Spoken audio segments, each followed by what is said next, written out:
Chers amis, bonjour. En ce nouveau jour de carême, je voudrais vous parler de la grandeur du sacerdoce. D'abord, le sacerdoce au sens le plus noble du terme, au sens le plus propre du terme. Et ce sacerdoce, c'est le sacerdoce de Jésus. Dans l'Église catholique, en fait, au plus profond, il y a un seul prêtre, un seul homme qui s'est sacrifié à Dieu le Père, au sens le plus plein du terme, un seul homme qui a mérité, un seul homme qui produit l'efficacité du sacrifice, l'efficacité de chaque messe. Et quand un prêtre catholique dit sa messe, en fait, il ne fait rien d'autre que de participer à l'unique sacrifice du Christ. Donc, le prêtre avec un grand P, le grand prêtre catholique, c'est Jésus-Christ. Seulement, il y a une double manière de participer à ce grand sacerdoce de Jésus. La première manière de participer au sacerdoce de Jésus, c'est par le baptême. En fait, quand un chrétien est baptisé, il est plongé dans la mort.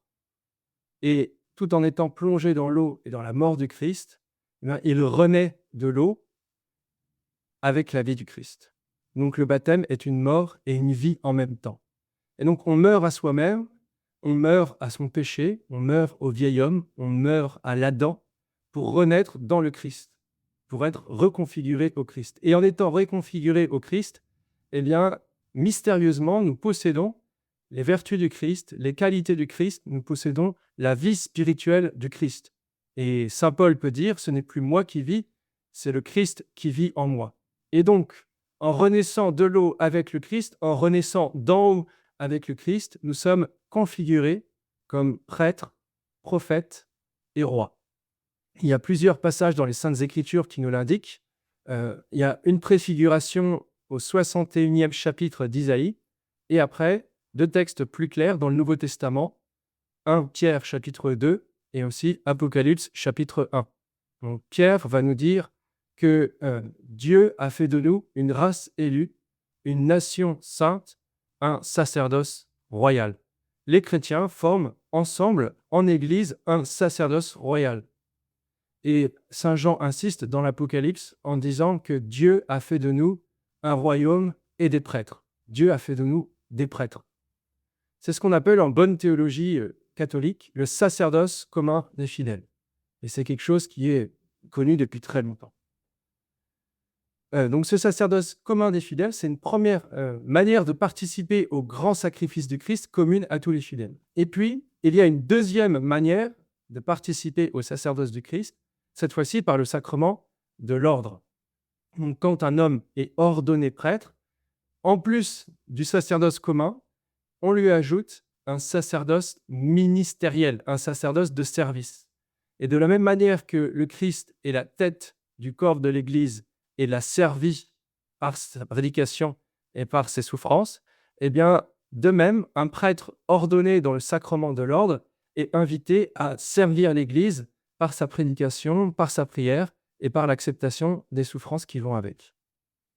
Et donc, chaque chrétien, par le sacerdoce commun, est un serviteur de Dieu, et les prêtres, par leur sacerdoce ministériel, par leur sacerdoce de service, sont configurés à l'autorité du Christ et deviennent donc des serviteurs de Dieu. Et vous voyez que c'est quelque chose de spécialement grand. Il y a une première grandeur dans le sacerdoce commun, il y a une deuxième grandeur surajoutée dans le fait de servir l'Église, dans le fait de servir ce sacerdoce commun et de l'aider à s'actualiser. Alors, on pourrait légitimement se poser la question, est-ce que c'est plus sain d'être un prêtre? Est-ce que ce sacerdoce ministériel donne un degré de sainteté supplémentaire? Alors, oui et non. Oui, au sens où c'est un principe de configuration supplémentaire au Christ. Et donc, forcément, c'est un principe de sainteté supplémentaire. Cependant, ce n'est pas une garantie de sainteté.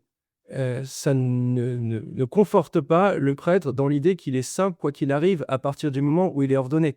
Et ça peut même être un piège, puisque un homme qui serait ordonné prêtre et qui ne correspondrait pas par sa vie à cette exigence, serait moins saint que quelqu'un qui vivrait peut-être la même situation en étant dans le sacerdoce commun.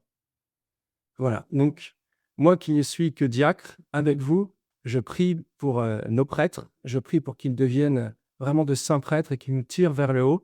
Et puis avec Avec vous tous, je remercie Dieu et je lui rends grâce pour ce sacerdoce commun de l'Église qui s'accomplira un jour parfaitement au ciel. Amen.